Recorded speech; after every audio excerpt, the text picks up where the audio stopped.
Hai semua, Assalamualaikum warahmatullahi wabarakatuh. Apa khabar semua murid-murid? Semoga berada dalam keadaan sihat walafiat bersama keluarga tercinta. Jom kita belajar bersama Ustazah Cyber dalam channel Bestnya Belajar. Bismillahirrahmanirrahim. Dengan nama Allah yang Maha Pengasih lagi Maha Penyayang. Baiklah, mari kita mulakan pelajaran hari ini.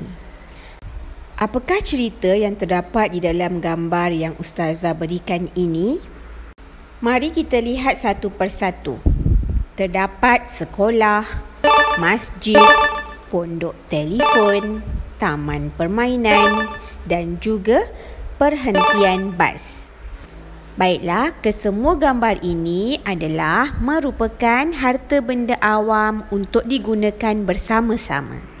Pelajaran kita pada kali ini ialah adab menjaga harta benda awam.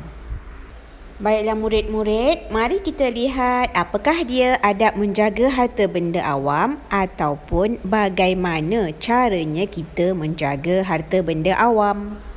Cara yang pertama ialah menggunakan harta benda awam dengan cermat.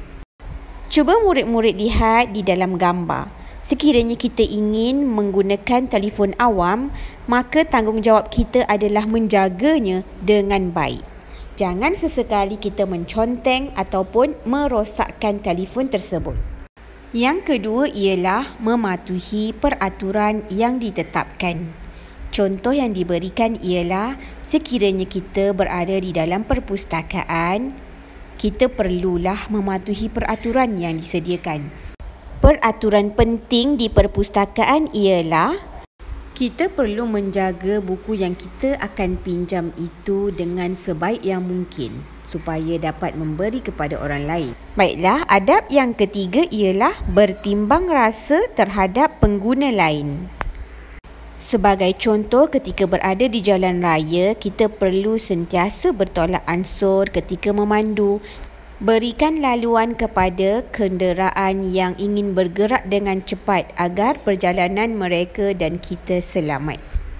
Perkara yang keempat ialah bertanggungjawab sekiranya berlaku kerosakan pada harta benda awam. Sebagai contoh, kita telah mendapat pinjaman buku teks daripada Kerajaan Malaysia.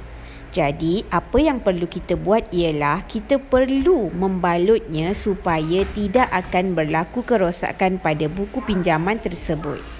Jadi, tindakan ini menunjukkan kita adalah orang yang bertanggungjawab terhadap harta benda awam. Dan perkara terakhir iaitu yang kelima ialah tidak membazir. Seperti contoh, sekiranya kita mengambil wuduk di masjid ataupun di surau, kita tidak boleh bermain air kerana akan berlaku pembaziran. Begitulah cara bagaimana kita untuk menjaga harta benda awam bersama-sama. Baiklah murid-murid, kita pergi kepada bahagian seterusnya iaitu cara menangani perbuatan merosakkan harta benda awam ataupun cara bagaimana kita hendak membantu rakan-rakan yang terlibat dengan perbuatan merosakkan harta benda awam. Yang pertama, memberikan pendidikan agama yang sempurna kepada anak-anak daripada mereka kecil lagi. Yang kedua, ibu bapa perlu menunjukkan contoh teladan yang baik ataupun masyarakat juga perlu menunjukkan contoh teladan yang baik kepada mereka yang melakukan kerosakan. Yang ketiga, sekiranya kita ternampak atau melihat kelakuan vandalisme ataupun yang merosakkan harta benda awam, kita perlu memberikan nasihat dan teguran kepada mereka. Yang keempat, mana-mana pihak boleh mengadakan kempen yang bersesuaian untuk menangani perbuatan merosakkan harta benda awam ini. Kelima, melakukan pengawasan terhadap harta benda awam. Badan-badan yang dipertanggungjawabkan untuk menjaga harta benda awam perlu memeriksa keadaan harta benda awam tersebut, sama ada dalam keadaan baik ataupun sebaliknya. Dan yang keenam, bersikap prihatin terhadap anggota masyarakat. Selesai sudah pembelajaran kita mengenai cara menangani perbuatan merosakkan harta benda awam. Kita pergi pula kepada akibat merosakkan harta benda awam. Pertama, akan berlaku pembaziran. Kedua, kita akan menyusahkan orang lain. Ketiga, banyak kemudahan awam akan rosak dan musnah. Keempat, masyarakat akan berpecah belah. Dan yang kelima, ekonomi negara akan terjejas.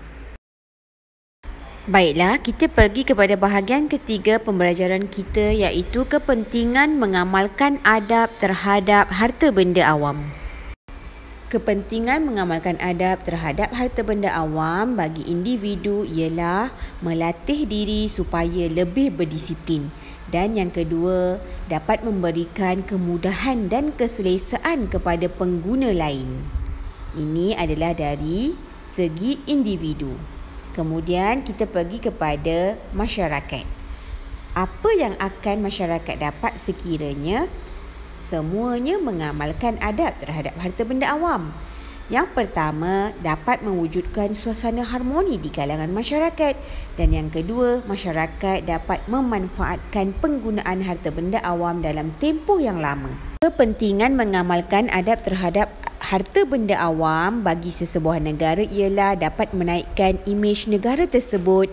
Dan yang kedua, dapat menjimatkan kos penyelenggaraan bagi negara tersebut.